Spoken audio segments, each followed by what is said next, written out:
and Representative Shipley.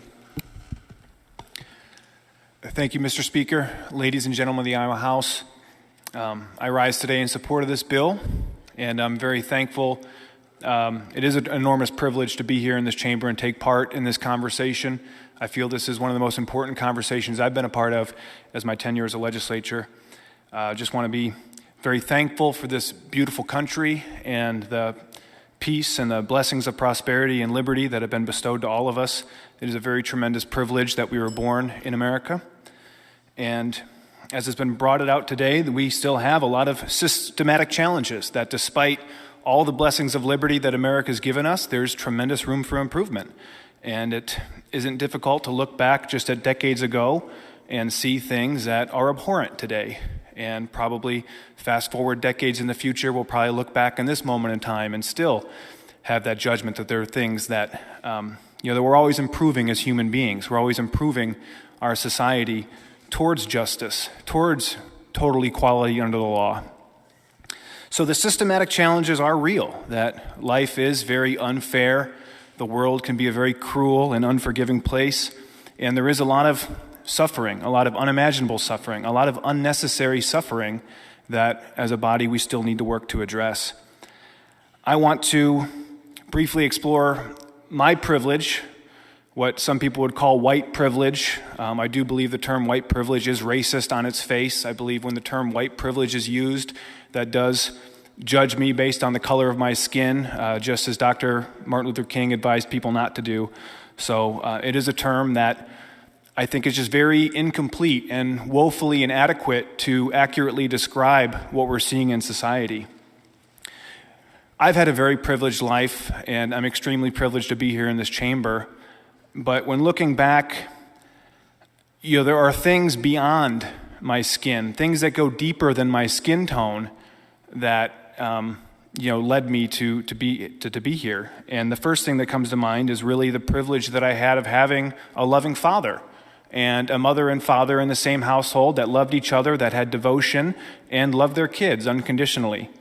Because there were a lot of times in my life where I made mistakes, got into trouble, and my father was there for me, and it would have been a lot worse had he not been. And certainly that my father was able to put in the very long hours working so that he was in a position to help further my post-secondary education, or that he was in a position to help when I got in trouble at school or needed some additional help or guidance in life's difficulties. So I don't know if my privilege is so much a function of my white skin tone as much as it is just having a loving father, someone who is present in the home to be with me through those experiences. And this is very interesting because statistically speaking, members of the minority communities, the Black and African American communities, are less likely to have the presence of a father in the household. And that's not a privilege that's really being adequately explored, in my opinion. There was a prominent African American a couple years ago met with President Trump. His name was Kanye West, and they had a meeting in the Oval Office. And Mr. West discussed that his perception of the Black community, that not having enough fathers in the household was causing a lot of economic disparity. And he went a step further to surmise that perhaps policies of the federal government relating to welfare and that actually contributed to the lack of fathers in the household. So this was a very interesting conversation, a very interesting moment in time when a very prominent Black African American was talking with the President of the United States about very sensitive issues. And he was called mentally ill. He was called an Uncle Tom. He was called the worst names imaginable for even having the conversation. And that obviously stifles the communication.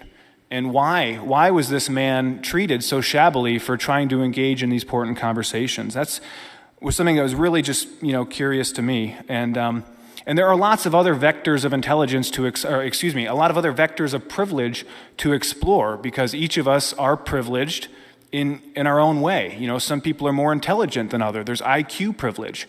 There's geographic privilege. For instance, I already mentioned we're just so lucky to be born in America. That's a privilege that we have over people who were born in other countries. Right now, there's a lot of geographic privilege. Iowan children are especially privileged because they have the privilege to attend school in person. That's a privilege that children in other states don't yet enjoy. is this being addressed in these critical theories and how these other vectors of privilege do play out in a person's life? So there are a lot of privileges we need to explore, and these are very important conversations we need to have. And as we've mentioned, the communication, we really desperately need to have honest and open conversations about these topics. So that's why I'm so thankful we're debating this bill here in the House. But communication must be allowed to flourish because we need to correct these ills. We need to improve society. We need to strive towards justice and healing. But let's look at what stifles communication. What stifles communication is blanket accusations of racism. When someone says, "You're a white person, so I know you're racist," and by denying it, you're proving that you're racist. Very difficult to have a conversation with that person. Very difficult. Very difficult to have a conversation when there are large groups of people threatening violence, which is something we've seen.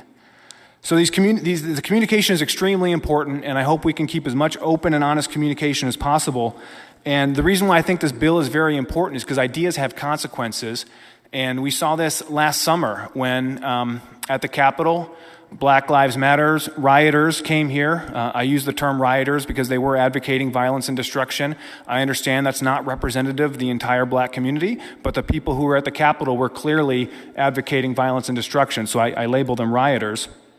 And I had wanted to communicate with them. I wanted to talk. I wanted to understand their anger. I wanted to empathize with their concerns because, as we mentioned, there's a lot to dive in there. And it was very difficult because as I stood there, I smiled, and that was offensive. They didn't want to see me smiling. I said, "I'm smiling because I want to offer friendship."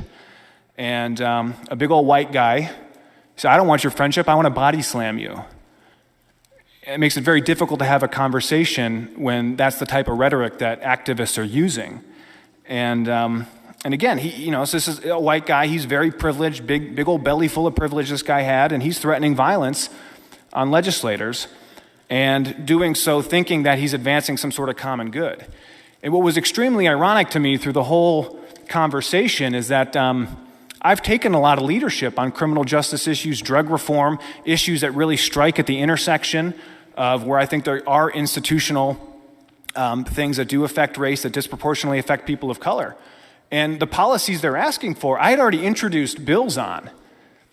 And so I guess I was naive. I thought because I'd already taken legislative action to address things that they were concerned about, that I was on their side and we could have a collaborative discussion on how to advance these ideas forward.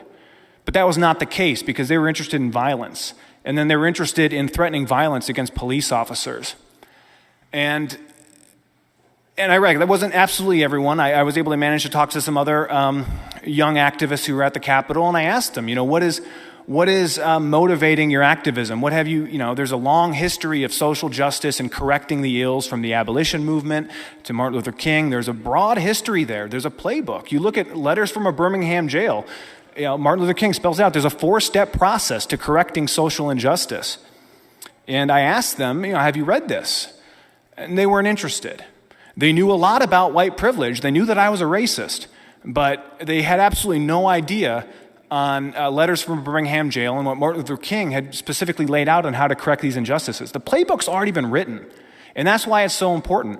And again, it was just so frustrating to me because these children, they just thought that they think they knew everything, and they're speaking very violently, but they haven't even stopped to read a book. And Letters from Birmingham Jail was required reading for me in high school and in college. So I'd kind of assumed that these children had been exposed to it.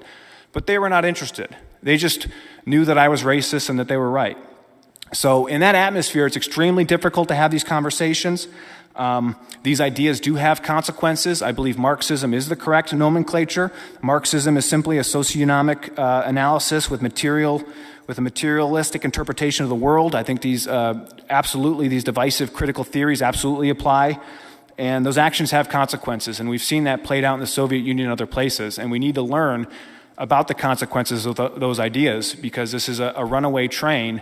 And there's a lot of angry children who, again, are just not really connected to reality because they're being fed these half-truths, these things that don't really fully explore the full issues here.